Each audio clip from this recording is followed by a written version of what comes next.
Hi ಎಲ್ಲರಿಗೂ Subbu Saviruchi YouTube ಚಾನಲ್ಗೆ ಸ್ವಾಗತ. ಇವತ್ತಿನ ರೆಸಿಪಿ ಏನಪ್ಪ ಅಂದರೆ ಮೊಸರು ಸಾಂಬಾರು. ಈ ಸಮ್ಮರಿಗೆ ಒಂದೊಳ್ಳೆ ರೆಸಿಪಿ ಅಂತಲೇ ಹೇಳ್ಬೋದು. ಫಸ್ಟಿಗೆ ಈ ಸಾಂಬಾರು ಮಾಡೋದಕ್ಕೆ ಒಂದು ಮಸಾಲೆನ ರೆಡಿ ಮಾಡ್ಕೋಬೇಕು.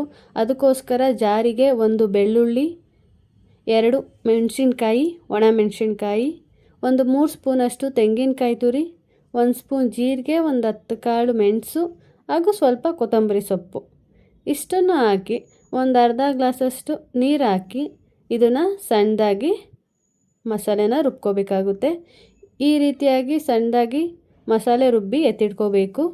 ಇದಾದಮೇಲೆ ಇದನ್ನು ಒಗ್ಗರಣೆಗೆ ಹಾಕಬೇಕಾಗುತ್ತೆ. ಅದಕ್ಕೋಸ್ಕರ ಒಲೆ ಮೇಲೆ ಪಾತ್ರೆ ಇಟ್ಟು ಒಂದು 2ರಿಂದ 3 ಸ್ಪೂನಷ್ಟು ಎಣ್ಣೆ ಹಾಕಿ ಎಣ್ಣೆ ಚೆನ್ನಾಗಿ ಕಾದ ನಂತರ ಒಂದು ಸ್ವಲ್ಪ ಸಾಸಿವೆ ಹಾಗೂ ಸ್ವಲ್ಪ ಕರಿಬೇವು ಒಗ್ಗರಣೆಗೆ ಹಾಕ್ಕೊಂಡು ನಾವೇನು ಮಸಾಲೆನ ರುಬ್ಬಿ ರೆಡಿ ಮಾಡಿ ಎತ್ತಿಟ್ಕೊಂಡಿದ್ದೀವಲ್ಲ ಆ ಮಸಾಲೆನ ಇದಕ್ಕೆ ಹಾಕೋಬೇಕು. ನಮಗೆ ಸ್ವಲ್ಪ ಮಸಾಲೆ ಸಾಂಬಾರು ಏನಾದರೂ ಸ್ವಲ್ಪ ತೆಳು ಬೇಕು ಅಂದರೆ ಸ್ವಲ್ಪ ನೀರು ಕೂಡ ಹಾಕಿ ಇದನ್ನು ತೆಳು ಮಾಡ್ಕೋಬೋದು. ನಾನಿಲ್ಲಿ 1 ಸ್ಪೂನಷ್ಟು ಉಪ್ಪು ಹಾಕಿ ಒಂದು 5 ನಿಮಿಷ ಬೇಯೋದಕ್ಕೆ ಬಿಡ್ತಾಯಿದ್ದೀನಿ. ನಾನು ಸ್ವಲ್ಪ ಗಟ್ಟಿನೇ ಇರಲಿ ಅಂದ್ಬಿಟ್ಟು ನೀರೇನು ಜಾಸ್ತಿ ಹಾಕೋಕ್ಕೆ ಹೋಗಿಲ್ಲ, ಗಟ್ಟಿಯಾಗೇ ಇದೆ. ಈ ರೀತಿ ಒಂದು 5 ನಿಮಿಷ ಚೆನ್ನಾಗಿ ಕುದಿಸ್ಕೊಂಡು ಇದನ್ನು ತಣ್ಣಗಾಗೋದಕ್ಕೆ ಬಿಡಬೇಕು. ನಾವು ಮೊಸರನ್ನ ಇದು ಬಿಸಿ ಇರೋ ಟೈಮಲ್ಲಿ ಹಾಕ್ಬಾರ್ದು, ಫುಲ್ ತಣ್ಣಗೆ ಮಾಡಿಬಿಟ್ಟು ಅದಾದ ನಂತರ ಇದಕ್ಕೆ ಮೊಸರನ್ನ ಹಾಕೋಬೇಕಾಗುತ್ತೆ. ಆಮೇಲೆ ಮೊಸರು ಹಾಕಿದ್ಮೇಲೂ ಕೂಡ ನಾವು ಇದನ್ನು ಏನು ಬಿಸಿ ಮಾಡ್ಕೊಳ್ಳೋಂಗಿಲ್ಲ. ಸಾಂಬಾರನ್ನ ಮೊಸರು ಹಾಕಿ ಹಾಗೆ ಮಿಕ್ಸ್ ಮಾಡಿಕೊಂಡ್ರೆ ಸಾಕಾಗುತ್ತೆ.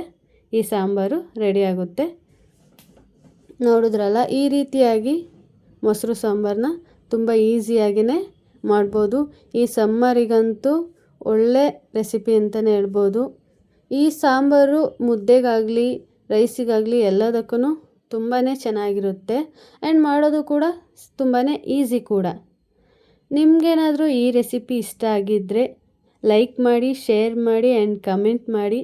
ಇದೇ ರೀತಿಯ ಹೆಚ್ಚಿನ ವಿಡಿಯೋಗಳಿಗಾಗಿ ಸುಬ್ಬು ಸವಿರುಚಿ ಯೂಟ್ಯೂಬ್ ಚಾನಲನ್ನು ಸಬ್ಸ್ಕ್ರೈಬ್ ಮಾಡ್ಕೊಳ್ಳಿ and thank you for watching.